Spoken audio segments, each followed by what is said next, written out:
Baik, kita masuk di tantangan-tantangan dalam implementasi ERP ya. Tantangan-tantangan ERP secara umum ya, termasuk di situ ada implementasi, kemudian sesudah implementasi. Nah, pertama di sini tantangan implementasi ya. Yang pertama adalah perubahan scope ya. Jadi sudah ditentukan misalnya scope dari implementasinya itu A, B, C ya. Ternyata berubah ya. Ketika sudah dilakukan analisis jadi A, B, C, D gitu kan. Ya ada perubahan ya. Dan ini bisa jadi memang walaupun sudah ada tanda tangan ya di blueprint. Jadi ketika kita implementasi itu ya, setiap tahap itu ada berita acara ya. Ada berita acara. Ada blueprint kan, kita buat blueprint ya. Blueprint itu adalah seperti apa sih ya, di situ juga ada scope-nya ya, scope implementasi ya. Dia tanda tangan, tapi ketika implementasi, oh ternyata saya mau ada perubahan, bukan seperti ini maksudnya gitu kan. Atau kadang-kadang pernah ada kasus itu ya, salah seorang stakeholder-nya itu tidak datang pas rapat. Tidak datang pas rapat, misalnya ada atasannya diwakili oleh bawahannya pas rapat gitu kan. Ternyata ketika sudah masuk tahap berikutnya, atasannya lihat, oh bukan seperti ini maksud saya, berubah lagi gitu. Nah ini ya tantangan ya, perubahan scope. Nah kalau perubahan scope ini tidak di-maintain dengan baik, ya dia bisa ke waktu implementasi yang molor ya, long timeline ya, dan bisa juga pembengkakan budget ya. Pembengkakan budget juga tadi akibat misalnya requirement ataupun scope yang berubah ya.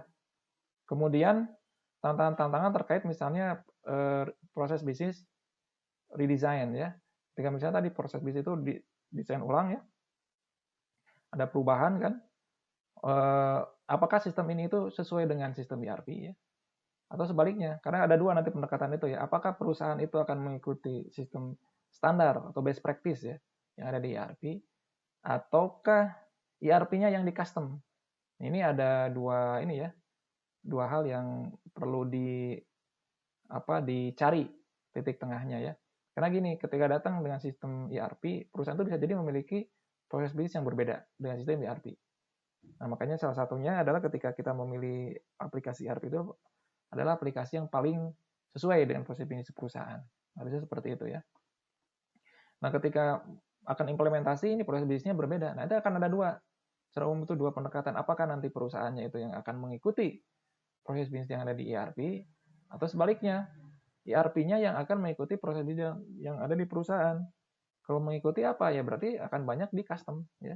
ERP-nya akan banyak di custom untuk mengikuti proses bisnis perusahaan. Kalau proses bisnis perusahaannya nanti akan mengikuti proses bisnis ERP, apa yang terjadi? Proses bisnis perusahaannya nanti akan banyak berubah ya, sehingga perlu ada change management ya. Sehingga ada perlu kebiasaan-kebiasaan baru. Kemudian unrealistic expectation. Jadi ekspektasi yang tidak realistis ya. Harapan dengan ada ERP itu otomatis laba perusahaan naik. Kemudian biaya turun ya. Kemudian misalnya keuntungan-keuntungan lain itu bisa segera diperoleh gitu kan. Nah, tetapi tidak bisa langsung ya. Bahkan pada beberapa kasus ya, awalnya perusahaan itu turun dulu secara performansi ya. Karena ada butuh waktu untuk menyesuaikan dengan sistem ya. Kemudian beberapa waktu berikutnya udah mulai naik tuh. Sudah terbiasa penggunaan sistem udah mulai naik sehingga akan diperoleh benefit yang optimal. Kemudian kompleks interface ya, antar mukanya yang kompleks ya. Apalagi misalnya terkait dengan di perusahaan itu sudah ada beberapa sistem sehingga perlu ada komunikasi atau interfacing dengan sistem tersebut, ataupun jadi interface antara sistem dengan pengguna ya. Ini tantangan-tantangan dalam implementasi. Kemudian berikutnya adalah tantangan-tantangan pasca implementasi atau support atau maintenance challenges ya. Ketika sudah selesai kan kita harus bisa tentukan ya orangnya siapa yang akan menjadi admin di situ ya, akan mengelola sistem gitu kan, akan menjadi super usernya siapa ya. Kemudian bisa jadi kalau ERP-nya itu dari berbagai macam vendor ya, karena mungkin terjadi ya, misalnya modul A dari vendor A, modul B dari vendor B gitu kan, modul C dari vendor C. Nah ini ada challenge ya dalam mengelola vendor yang beragam ya. Kemudian yang berikutnya, challenge dalam mengelola upgrade ya. Karena setiap saat kan ada upgrade ya. Tidak ada aplikasi yang kemudian selesai, kemudian sempurna, tidak ada ya. Semuanya terus ada perubahan ya. Nah, bagaimana update ini bisa disesuaikan? Karena bisa jadi ya update-nya itu terkait teknikal ya, bisa juga update-nya terkait fungsional.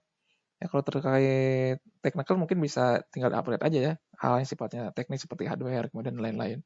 Tapi ada juga yang terlibat fungsional. Nah, kalau terlibat fungsional ini, upgrade-nya harus terkait juga dengan proses bisnis. Nah, di situ ada pilihan apakah kita mau mengikuti proses bisnis yang baru yang sudah di-upgrade gitu, atau tetap mempertahankan proses bisnis yang lama. Kemudian teknologinya menjadi kadaluarsa gitu kan ya, karena terus kan berkembang dan nanti kan ada batas tuh. Kapan teknologi itu disupport, kapan tidak. Ya, ada batasnya ya. Sekarang misalnya dibatasi ya, misalnya sampai tahun 2025 misalnya untuk suatu sistem itu akan disupport, sudah itu tidak akan disupport, akan masuk di teknologi yang baru. Ini tantangan-tantangan ini sudah implementasi. Jadi intinya tidak selesai ya. Tidak selesai dengan implementasi, kemudian tidak perlu adanya support, maintenance, upgrade ya, dan seterusnya. Kemudian large application portfolio. Apalagi kalau perusahaan besar ya, perusahaan besar itu kan aplikasinya banyak tuh. Itu kita kelola ya. Aplikasinya sangat banyak ya. Dan juga aplikasi-aplikasinya itu bukan hanya aplikasi-aplikasi ERP ya, juga aplikasi-aplikasi yang lain.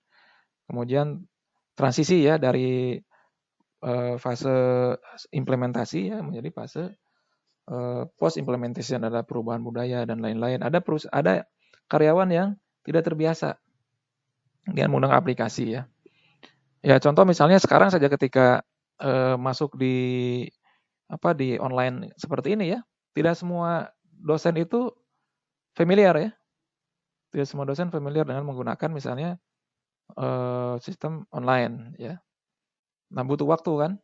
Butuh waktu ya. Butuh waktu untuk bisa menggunakan secara optimal. Nah, kemudian berikutnya realizing ya, benefit-nya akan diperoleh tadi keuntungannya ya, keuntungan yang dijanjikan dari sistem ERP. Jadi dalam implementasi itu sistem ERP ada yang gagal ya, dan tidak terpakai ya. Ada yang kemudian implementasi lama tidak selesai-selesai ya. Tapi banyak juga implementasi kemudian berhasil dan bisa merealisasikan benefit yang diharapkan. Seperti itu. Yang berikutnya adalah bagaimana mengelola orang ya, baik itu ketika project ataupun sudah project ya. Mengelola misalnya dalam managing change. Maka ada change management ya dalam implementasi ERP itu adalah bagaimana orang-orang itu bisa mengikuti budaya baru ya. Mengikuti budaya baru. Mengikuti proses bisnis baru ya. Kemudian juga bisa jadi dengan ada aplikasi ERP itu kan ada kekhawatiran ya bahwa pekerjaannya akan digantikan oleh komputer ya. Nah, ini harus di manage sehingga bisa jadi itu ada resistansi ya, tidak mau menggunakan aplikasi. Kemudian managing large project team ya, apalagi kalau implementasinya besar ya di perusahaan multinasional misalnya, ini akan melibatkan banyak orang ya, bisa jadi dari berbagai macam negara ya, seperti itu. Kemudian managing employee retention and relocation ya.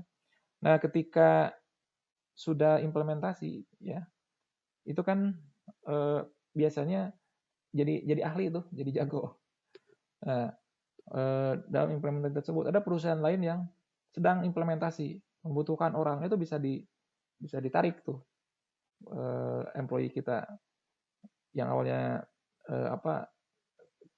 standar gajinya itu berapa gitu kan, karena dia sudah memiliki keahlian dalam bidang ERP ya, perusahaan lain nawarkan ya dan standar gajinya lebih gede gitu kan.